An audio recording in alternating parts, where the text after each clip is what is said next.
오늘 말씀은 요나서 3장 1절에서 10절 말씀입니다. 요나서 3장 1절에서 10절 말씀입니다. 제가 가진 성경은 구약 성경 1289쪽입니다. 요나서 3장 1절에서부터 10절까지의 말씀을 교독하시겠습니다. 여호와의 말씀이 두 번째로 요나에게 임하니라. 이르시되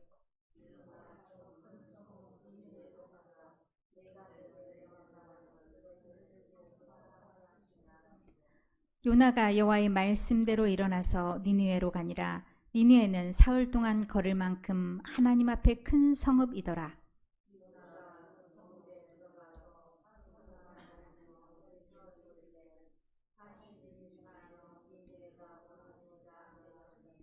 니느웨 사람들이 하나님을 믿고 금식을 선포하고 높고 낮은 자를 막론하고 굵은 베옷을 입은지라.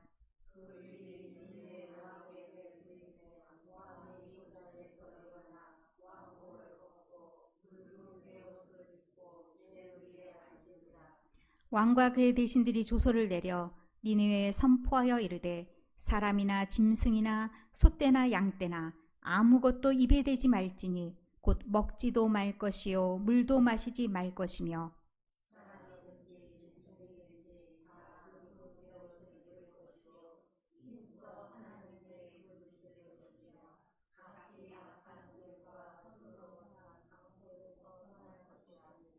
하나님이 뜻을 돌이키시고 그 진노를 그치사 우리가 멸망하지 않게 하시리라. 그렇지 않을 줄을 누가 알겠느냐 한지라.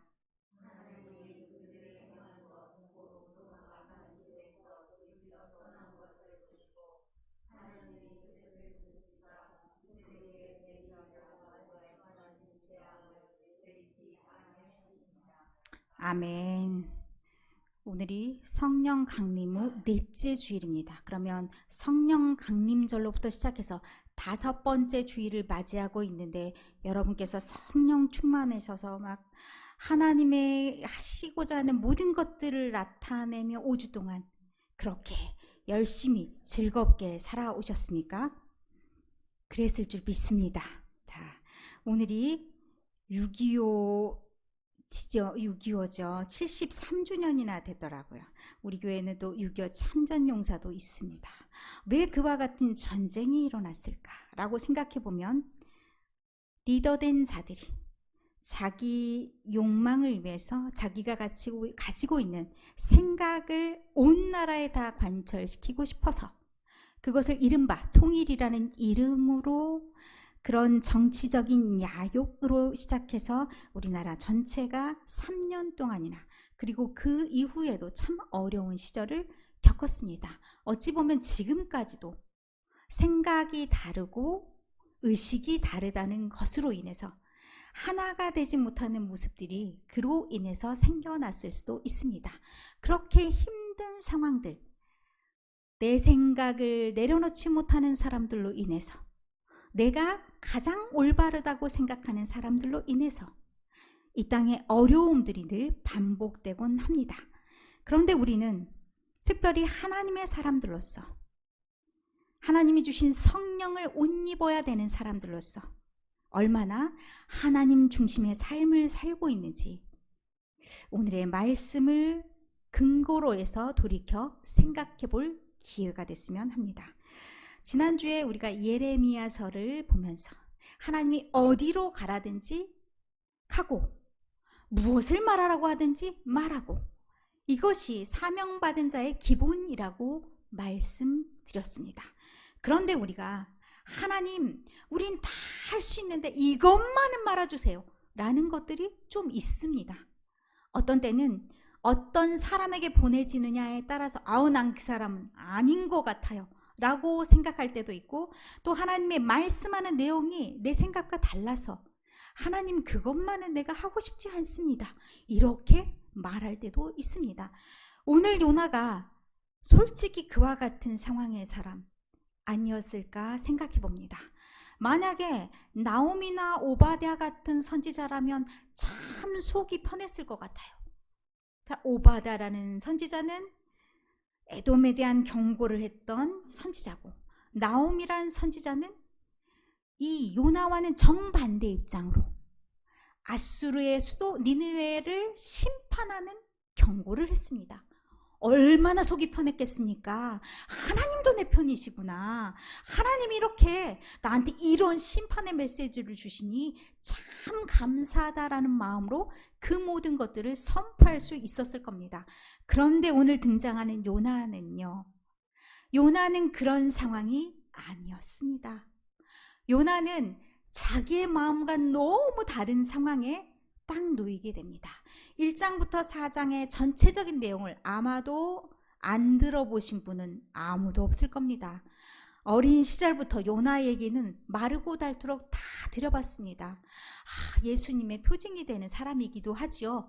3일 동안 물고기 뱃속에 있었다더라. 왜 그랬대? 그랬더니 아이고, 하나님 말을 지지리도 안 들었어. 하나님이 가라니까 안 가고 도망갔다? 그랬더니 하나님이 이놈 봐라. 그리고 뭔가를 준비하셨는데 바다에 태풍을 준비하셨어. 태풍을 준비하셔서 그 사람만 어려움에 처한 게 아니라 그 배 탄 모든 사람들이 죽을 고비 깔딱깔딱 하고 있을 때 그래도 양심은 있었던지 어쩌다 뽑혔으니까 또 그렇게 됐죠. 제비가 안 뽑혔으면 자기도 그 말을 안 했을 수도 있죠. 제비 딱 꽂혔어요. 그러니까 어떻게 해요? 이거 하나님의 작전에 내가 말려들었나 보다 라는 마음이 딱 들어서 하나님 나한테 벌을 내리시나 보다 하고 고백을 한 거죠. 나를 바다에 던져라. 그러면 이 풍랑이 멈출 것이다 라고 해서 사건 종결되는, 그러면서 물고기 뱃속에서 요나가 어떻게 해요? 눈물 콧물 질질 짜면서 기도합니다. 하나님, 정말 내가 잘못했습니다. 이게 직접적으로 언어에는 안 드러났는데 하나님이 다시 나를 살려주신다면 내가 이제 서운하겠으니 하나님 말씀 잘 듣겠습니다. 이런 기도를 했을 겁니다. 중간엔 감사 기도가 나옵니다. 지금까지 보살펴 주신 그 하나님에 대한 감사, 그리고 서운하는 것을 이루어 주시면 잘하겠다라는 각오, 이런 게 다 드러나고 3장에 이어집니다. 이 3장에서 요나의 태도는 엄청나게 하나님의 말씀을 잘 듣는 것 같은 그런 태도입니다. 그런데 두 번째로 이르시되라는 말을 통해서 징그럽게 말을 안 들었더라, 이런 것들을 우리가 살펴볼 수가 있습니다. 왜 요나는 하나님이 보내시고 말씀하라 하는 것을 그 말씀을 안 들었을까? 요나는 참 그 말씀이 쉽지는 않았을 겁니다. 이 상황이 그냥 니느웨 가라 라고 말하는 걸로 뚝 떨어져 있기 때문에 이 당시의 상황이 어떤 상황인지, 또 니느웨와 이스라엘과의 관계가 어떤 건지를 알 수가 없습니다. 근데 이스라엘과 아수르의 수도 니느웨입니다. 북이스라엘이 망한 것은 이 아수르에 의해서 망했기 때문에 아수르와는 굉장히 사이가 좋지 않습니다. 이 시기가 정확하게 어떤 시기인지는 망한 뒤인지 아니면 이제 막 아수르가 거대한 나라가 돼서 침략의 기운이 계속 있는 그런 상황인지 정확하게 알 수는 없으나 어쨌든 한 번도 좋은 관계인 적이 없습니다. 좋은 관계라기보다는 항상 물리고 물리는 그런 관계, 어려운 관계입니다. 그래서 둘 관계가 좋지 않은 그런 상황에서 하나님이 하필이면 그곳으로 나를 보낸단 말이지, 내가 그 말을 들을 수는 없을 것 같아 라는 마음이 이 요나에게 있었을 겁니다. 자, 이 시점에서 우리 요나의 뜻이 굉장히 중요합니다.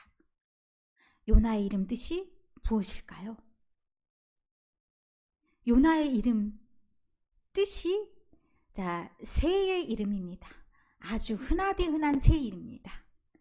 어떤 뜻일까요? 평화의 상징하면 떠오르는 새? 비둘기입니다. 알고 보니 평화의 상징이 더럽더라, 이런 거 우리가 알고 있는데 어쨌든 비둘기입니다. 비둘기가 또 다른 역할이 있습니다. 요즘에는 메신저, 핸드폰 다 가지고 있어서 메시지 다 보내면 됩니다. 그런데 예전에 이런 것들이 다 없었을 때는 동물들을 이용했습니다. 특별히 새들을 이용했는데 새 몸에다가 뭔가 글을 써가지고 딱 메어주던가, 아니면 발 사이에 묶어서 이렇게 가던가 이런 방법을 사용했습니다. 그런데 비둘기가 참 많이 사용되었다고 합니다. 최초로 사용된 것은 노아 방주 이후에 메신저로서 밖에 나가서 입에 물고 오도록 시켰었죠. 그렇게 그 이후로 쭉 메신저로서 하나님의 말씀을 전달하는 사명을 받은 요나의 이름 뜻이 그와 같습니다. 그러면 이 메시지를 받은 사람은 어떤 사람들입니까? 이 메신저라고 하는 사람들은 어떻게 해야 되는 겁니까? 자, 우리가 문자 메시지를 보냅니다. 만약에 문자 메시지를 보낸 사람과 받는 사람의 내용이 다르다면 그건 잘못된 거죠.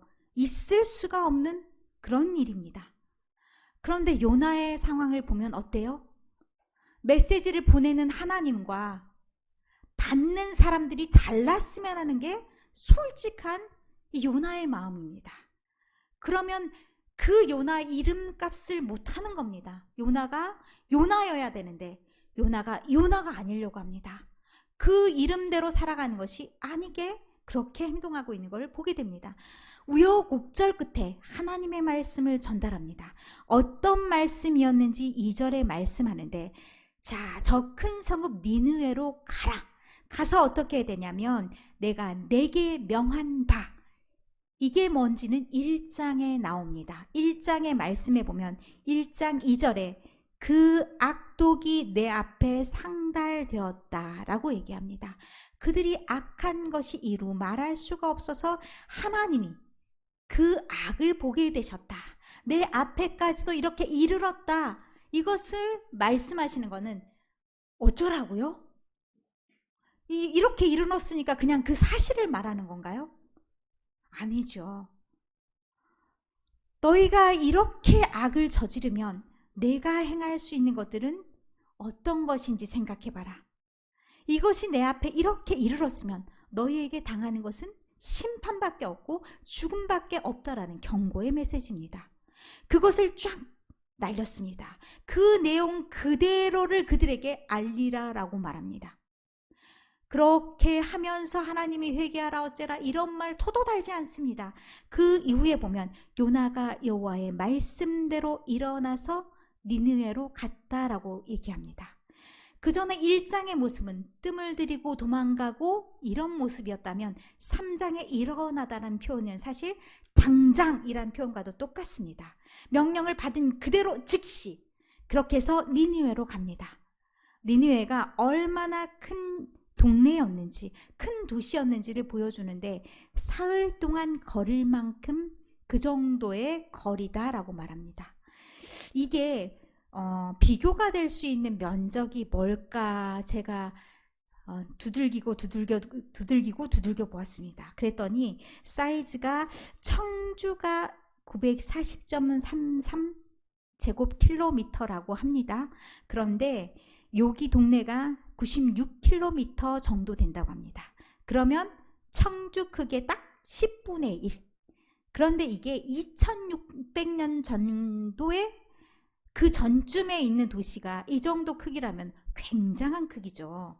그렇게 10분의 1 정도 되는 그런 도시가 있는데 이게 3절에 아주 교묘하게 쓰여 있습니다. 하나님 앞에 큰 성읍. 하나님 앞에 큰 성읍이라는 게 무슨 말인가? 제가 원래 히브리어 성경을 좀 찾아봤습니다. 하나님 앞에 큰 성읍. 큰 성읍은 똑같은데 하나님 앞에라는 표현은 하나님의 것, 하나님에게 있는 이란 뜻으로 사용될 수 있습니다. 그러면 그 성읍이 하나님의 것인데 하나님이 보시기에도 엄청 큰, 그 당시엔 아마 당대 최고의 그런 도시였을 수 있습니다. 그러면 하나님의 것인데 하나님이 그 많은 사람들이 있고 동물도 있고 이런 도시를 하나님은 어떤 마음으로 보셨을까? 왜 하나님이 요나를 보내셨을까? 하나님이 아마도 그 죄를 짓든지 말든지 내버려 두는 마음이거나 이것이 나의 것이라고 생각되는 마음이 없으면 요나를 보내시지 않으시죠. 그런데 요나를 보내신 목적이 있을 겁니다. 요나가 4절에 하나님의 부르심을 받아서 하나님이 원하시는 대로 행동합니다. 4절에 그 성읍에 들어가서 하루 동안 다니며 외쳐 이르되 40일이 지나면 니느웨가 무너지리라 하였더니, 자, 아까 3절의 말씀과 비교해 봤을 때 사흘 걸어갈 만큼, 사흘 동안 걸을 만큼 큰 성읍이라고 말했는데 요나의 행동이 조금 다르죠. 얼마나 걸었다고 나옵니까? 하루 걸어서. 요나의 마음이 어떠한지를 우리가 딱 알 수 있습니다. 요나는 나름 최선을 다했다고 하지만 하나님이 원하시는 정도에는 이르지 못했습니다. 나름의 최선입니다. 어떤 마음인가요?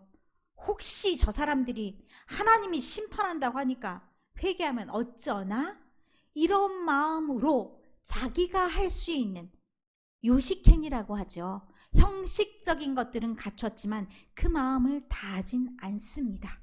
4절에 이렇게 말씀이 나와 있는 게 이게 암암리의 사흘과 하루를 통해서 그 모든 것들을 언급해 주고 있습니다.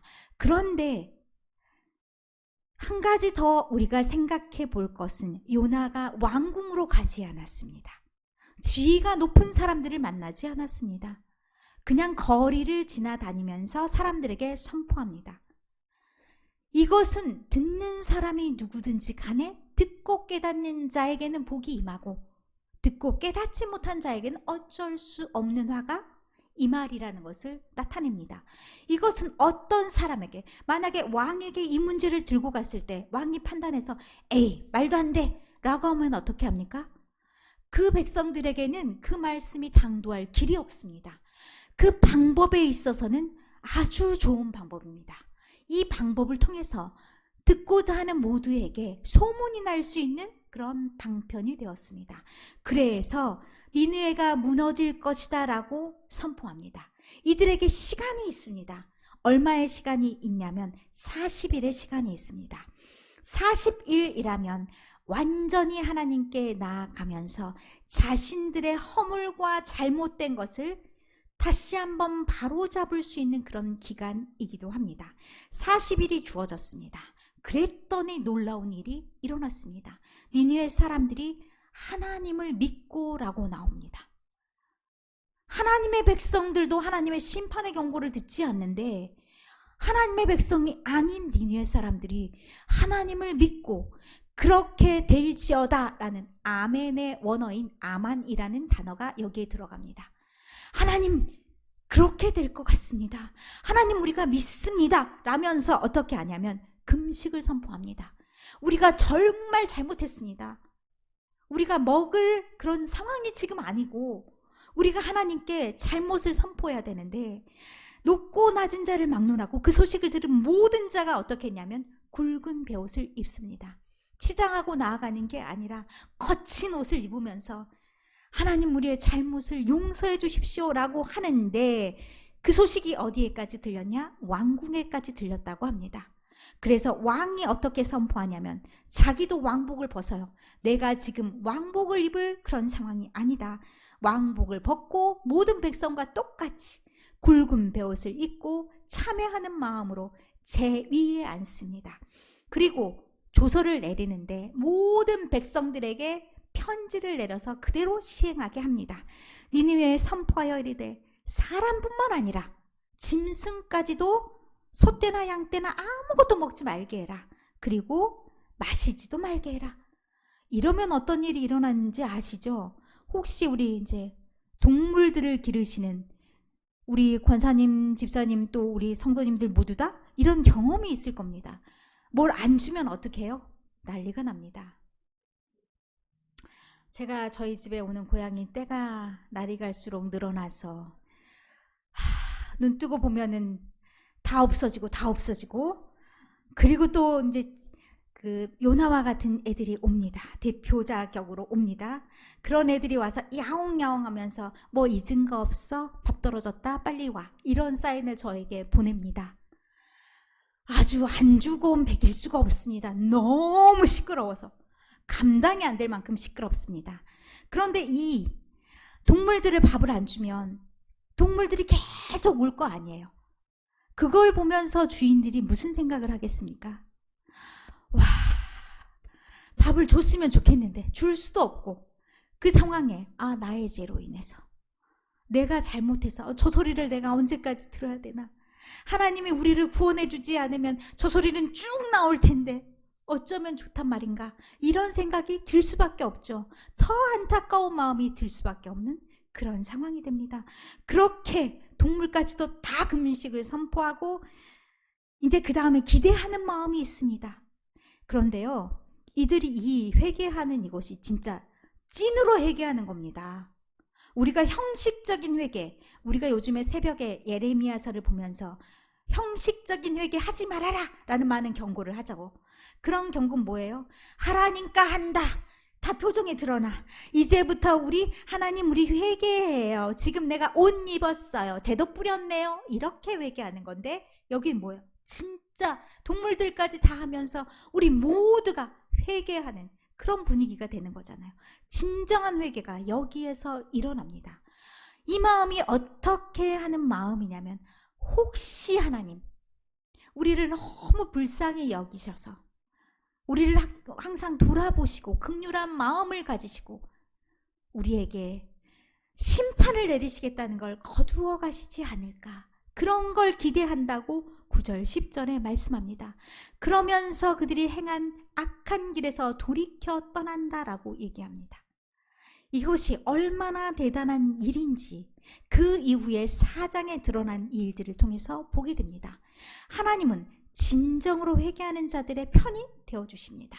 그런데 이렇게 되기 위해서는 사실은 진정으로 하나님의 말씀을 전파하는 자들이 있어야 됩니다.